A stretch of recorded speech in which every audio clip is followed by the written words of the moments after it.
नमस्कार दोस्तों, कैसे हैं आप सब लोग। उम्मीद करता हूँ अच्छे होंगे, अपनी स्टडी अच्छे से कर रहे होंगे। दोस्तों, आज दिनांक 14 जनवरी 2026 को प्राइम एजुकेशन हब के इस यूट्यूब चैनल पे मैं आपका स्वागत करता हूँ। दोस्तों, आज के इंपॉर्टेंट न्यूज़ डिस्कस करने से पहले हम थोड़ी सी बात कर लेते हैं हमारे इस इनिशिएटिव के बारे में। दोस्तों, ये इनिशिएटिव हमने शुरू किया है राजस्थान आरपीएससी द्वारा आयोजित आरएएस मुख्य परीक्षा के साथ में आरएएस प्रारंभिक परीक्षा, उसके साथ में टीचर्स की सभी परीक्षाएं और भी अदर जो एग्जाम्स है जिनको आरपीएससी कंडक्ट करवाती है उनके लिए, करंट अफेयर्स के लिए एक वन स्टॉप सॉल्यूशन।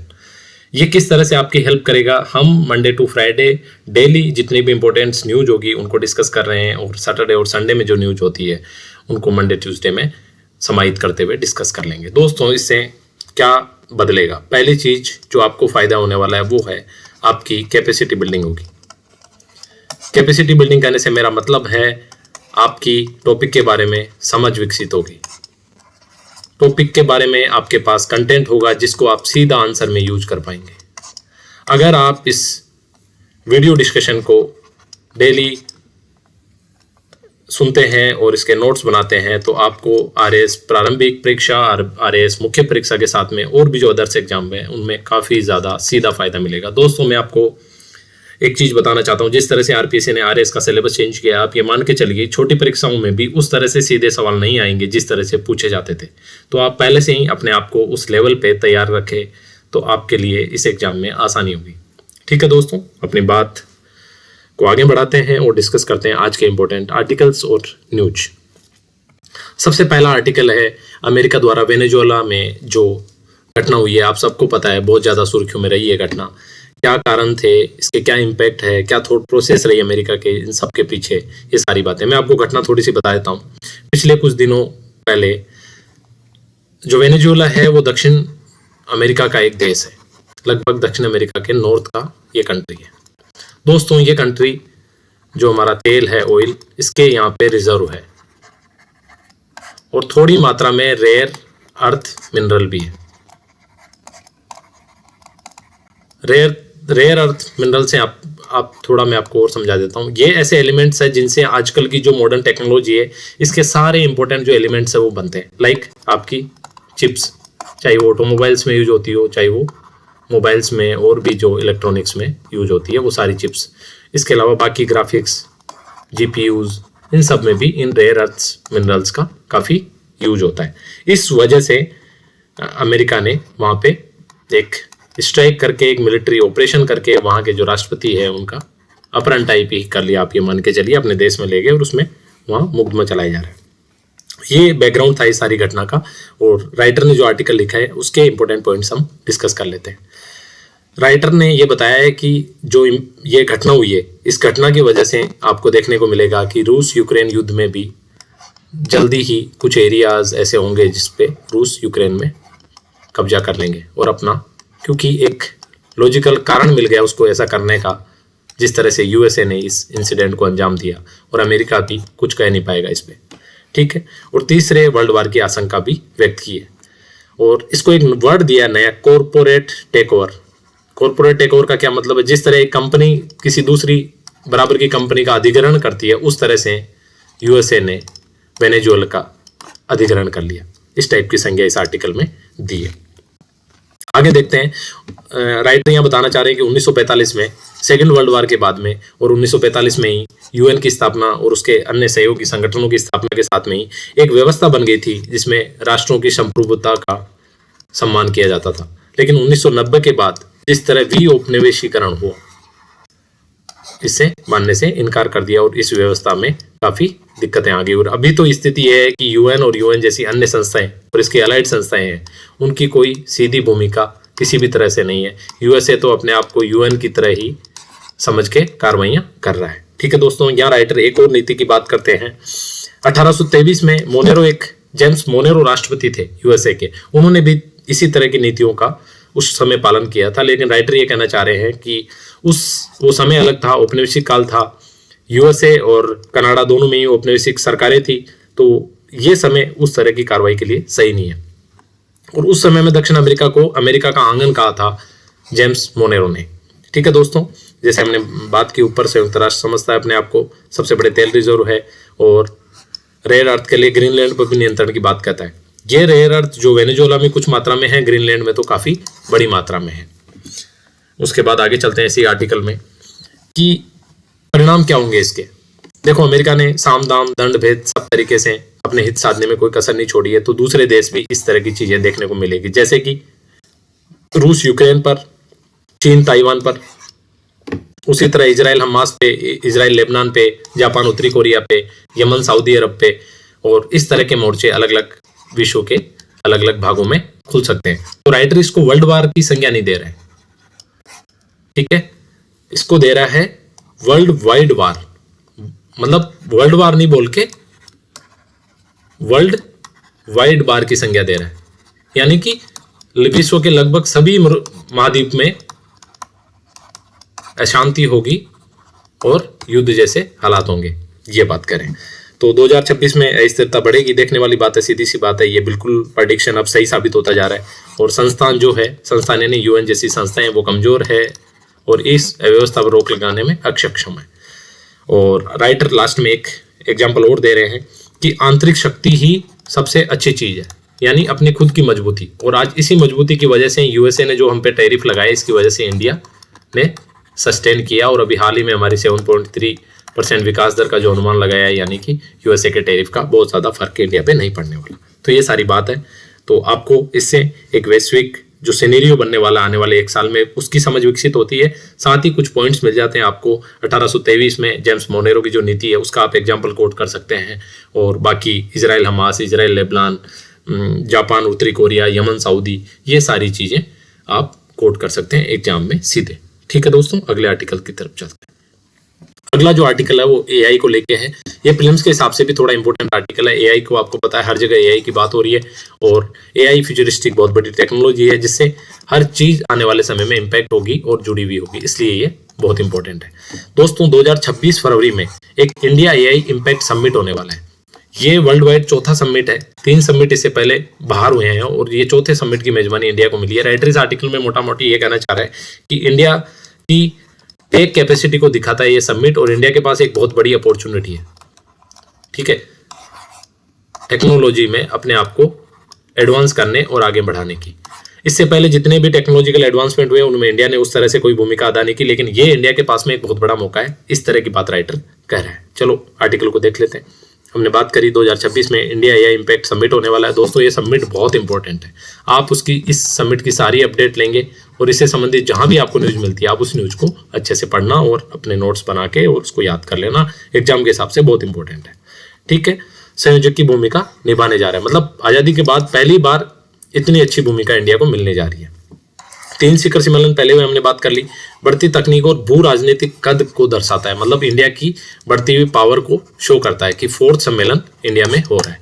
और हमारी सबसे बड़ी ताकत है हमारी मैन पावर, और हमारी मैन पावर, यही मैन पावर यूएसए की सिलिकॉन वैली को चला रही है, ठीक है। उसके बाद सार्थक बनाने के लिए 6 परिणामों और रणनीतियों की बात इस आर्टिकल में की है। पहली चीज ग्लोबल साउथ। दोस्तों मैं आपको समझाता हूं ग्लोबल साउथ क्या है। देखो, जो यूएसए, यूरोपीय देश, रूस, ये सभी नॉर्थ में आते हैं, मतलब अगर ज्योग्राफिकल लोकेशन देखेंगे। लेकिन दुनिया के जो साउथ में जो देश है वो सारे तुलनात्मक रूप से गरीब देश है। इन पे लंबे समय तक औपनिवेशिक शासन रहा, इसकी वजह से इनकी आर्थिक स्थिति अच्छी नहीं है, जिसमें लगभग सभी पूरा अफ्रीकी महाद्वीप आ गया, एशिया के देश आ गए। तो राइटर इस आर्टिकल में ये कहना चाह रहा है कि इंडिया को ग्लोबल साउथ की आवाज बनना होगा, यानी कि ग्लोबल साउथ की क्या रिक्वायरमेंट है, उस रिक्वायरमेंट को नॉर्थ के कंट्रीज के आगे रखना पड़ेगा। और ग्लोबल साउथ के कंट्रीज इंडिया पे भरोसा भी करते हैं, और उस भरोसे पे खरा उतरने की बात यहाँ पे आर्टिकल में राइटर करें। दूसरा, जो विकसित देश है और जो विकासशील देश है, यानी ग्लोबल साउथ, विकासशील देशों को भी ग्लोबल साउथ बोला जाता है। इनके बीच एक पुल का काम इंडिया कर सकता है। दोस्तों मैं आपको थोड़ा सा अदर एग्जाम्पल से भी समझाता हूँ। जैसे अभी जलवायु पे एक कॉप होता है, पेरिस जलवायु समझौता, और उसके बाद में हर साल इसका शिखर सम्मेलन होता है। वहां भी बहुत सारे पॉइंट्स होते हैं जहाँ पे नॉर्थ के ये कंट्री और साउथ के कंट्रियों में काफी भेदभाव होता है। थोड़ा सा अलग तरह से मैं आपको समझाऊं ये भेदभाव क्यों होता है। देखो क्या हुआ, जो विकसित देश है उन्होंने बहुत सारे रिसोर्स का यूज करके और अपने आप को विकसित बना लिया। उस विकसित बनाने की प्रोसेस में काफी सारा प्रदूषण हुआ, विश्व व्यापी। उस प्रदूषण के सबसे बड़े भागीदार वही है। आज जब बाकी हमारे जैसे विकासशील देश जब विकास के लिए प्रयास कर रहे हैं तो प्रदूषण हो रहा है। तो हमारा विकसित देशों का, विकासशील देशों का विकसित देशों से ये कहना है कि आपने अपना विकास कर लिया, अब हम विकास कर रहे हैं और प्रदूषण हो रहा है, तो हम इसके लिए जिम्मेदार नहीं है। आपको अपनी जिम्मेदारी तय करनी है और हमें टेक्नोलॉजी और पैसा दो जिससे कि हम इस प्रदूषण को कम कर सकें और हमारी जो इतनी बड़ी पॉपुलेशन हमारे पास है इसके रोजी रोटी का हम जुगाड़ कर सकें। ये मोटा मोटी अगर आप लेमन टर्म में समझे तो ये मुख्य मुद्दा साउथ और नॉर्थ के नेशंस के बीच में, विकसित और विकासशील देशों के बीच में रहा है। तो राइटर इस आर्टिकल में ये कहना चाह रहा है कि इन दोनों के बीच में एक पुल का काम इंडिया कर सकता है। ठीक है, उसके बाद शिखर सम्मेलन के 3 मार्गदर्शक सूत्र होंगे। एक आपने बोल 3P की बात करते हैं, पीपुल, प्लेनेट और प्रोस्पेरिटी। मतलब ये 3 जो इस शिखर सम्मेलन के मेन आइकन होने वाले हैं, ये तीनों भारत की वसुधैव कुटुंबकम की जो हमारी प्राचीन अवधारणा है उस पे ही आधारित है। ये राइटर इसमें कहना चाह रहे हैं।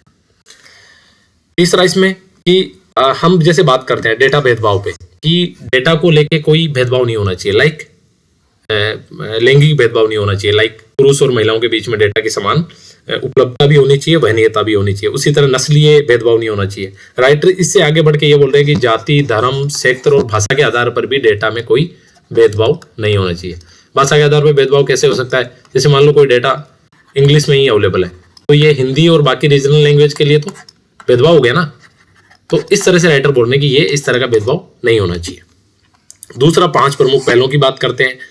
ये भी इंपॉर्टेंट इसमें कंटेंट आपको मिल जाता है कि आप जब भी इस तरह के अंतर्राष्ट्रीय की क्या पहले इंडिया ने करी तो उसमें आप इनको ऐड कर सकते हैं। लाइक अंतर्राष्ट्रीय ऊर्जा एजेंसी के साथ में AI, विश्व स्वास्थ्य संगठन के साथ में स्वास्थ्य देखभाल, UN विमेन इंडिया के साथ में स्त्री पुरुष केंद्रित AI और शिक्षा, और महाराष्ट्र सरकार का विश्व बैंक के साथ मिलकर कृषि समझौता अच्छी तरह से सोचे समझे गए। यानी ये जो थीम बनाई है, ये जो टारगेट्स एरियाज बनाए, ये भी राइटर बोल रहे हैं कि सरकार ने अच्छे से सोच समझ के किए हैं। दूसरा, भारत अपनी AI प्रतिभा का प्रदर्शन करें। ठीक है, 100 जो घरेलू AI एप्लीकेशन जो अलग अलग समस्याओं के समाधानकर्ता के रूप में आगे आ रहे हैं, इनको आगे बढ़ाएं और उस सम्मेलन में प्रमुखता से जगह दें। ठीक है, ये सारी बातें हैं। अगर ये सब करते हैं, पहुंच अगर बढ़ाते हैं, हम डाटा की तरफ सुरक्षित माहौल बनाते हैं, AI के लिए मानकीकरण करते हैं यानी SOPs वगैरह बनाते हैं और साझेदारी सुनिश्चित करते हैं, तो 2035 तक वैश्विक AI के अंदर भारत बन सकता है। और राइटर के हिसाब से ये अपॉर्चुनिटी इंडिया को नहीं खोनी चाहिए। किसी भी टेक्नोलॉजी से रिलेटेड, किसी भी सीधा AI से रिलेटेड किसी भी क्वेश्चन से आप इसमें 3 से 4 पॉइंट सीधे यूज कर सकते हो। तो ये आर्टिकल इस तरह से आपके लिए इंपॉर्टेंट हो जाता है। दूसरा, प्री के हिसाब से ये जो 2026 में इंडिया इम्पैक्ट AI समिट होने वाला है, इस पे आप नजर रखेंगे। ठीक है दोस्तों, दूसरे कुछ महत्वपूर्ण तथ्य और हम इसमें ऐड कर लेते हैं। भारत ने ब्रिक्स 2026 की अध्यक्षता भी, देखो एक सम्मेलन वो होने वाला है फेब 2026 में, और 2026 में ही ब्रिक्स सम्मेलन भी इंडिया को, तो इसकी अध्यक्षता जो है वो इंडिया ने संभाल ली है। यानी होता क्या है, जैसे लास्ट ईयर किसी XYZ कंपनी में कंट्री में सम्मेलन हुआ, तो सम्मेलन खत्म होने के बाद नेक्स्ट ABC कंट्री में जिसमें सम्मेलन होना है उसको यहाँ का प्रेसिडेंट अध्यक्षता दे देता है, या जो भी प्रेसिडेंट PM कटेवर। तो इसकी अध्यक्षता अब इंडिया को मिल चुकी है और इंडिया ने लोगो भी जारी कर दिया। लोगो है कमल और नमस्ते। बिल्कुल किसी भी एग्जाम में सीधा पूछा जा सकता है, आप इसको याद रखेंगे कि ब्रिक्स की 2026 की अध्यक्षता इंडिया ने संभाल ली है। ब्रिक्स 2026 इंडिया में होने वाला है। कमल और नमस्ते इसके लोगो है। इसमें अब थीम भी आएगी, ठीक है, और बहुत सारी चीजें आएगी। तो ये सारे फैक्चुअल क्वेश्चंस है जो किसी भी वनडे एग्जाम में पूछे जा सकते हैं। ओके दोस्तों, ये एक और बहुत इंपॉर्टेंट फैक्ट है।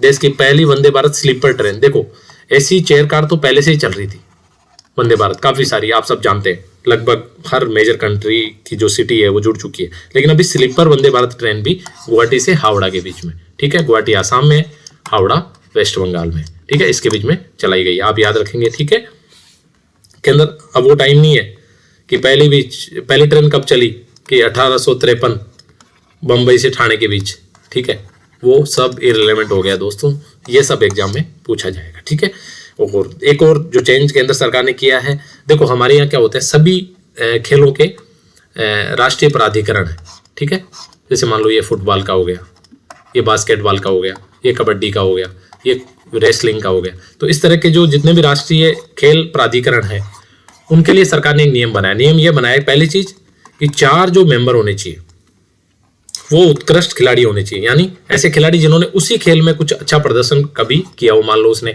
ओलंपिक में मेडल लाया हो, एशियन गेम्स में अच्छा प्रदर्शन किया हो, या नेशनल स्तर पर भी लंबे टाइम तक अच्छा प्रदर्शन किया हो। इस तरह के 4 खिलाड़ी होने चाहिए।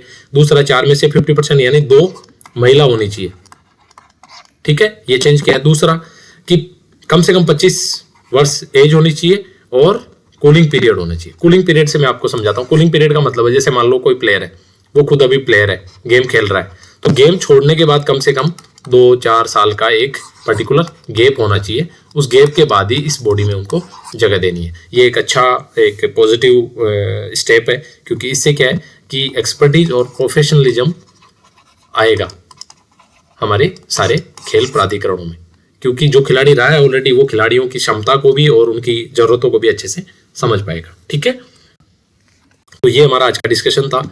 उम्मीद करता हूँ आपको अच्छा लगा होगा और इसी तरह हम अपनी तैयारी को जारी रखेंगे। आप कंटिन्यू पढ़ते रहिए। देखो सारी चीज़ें अपनी जगह है दोस्तों, मेहनत का कोई तोड़ नहीं है। मेहनत, मारवाड़ी में एक कहावत है, मेहनत के आगे भूत भागे। ठीक है, तो आप अपनी स्टडी करते रहें और जय हिंद।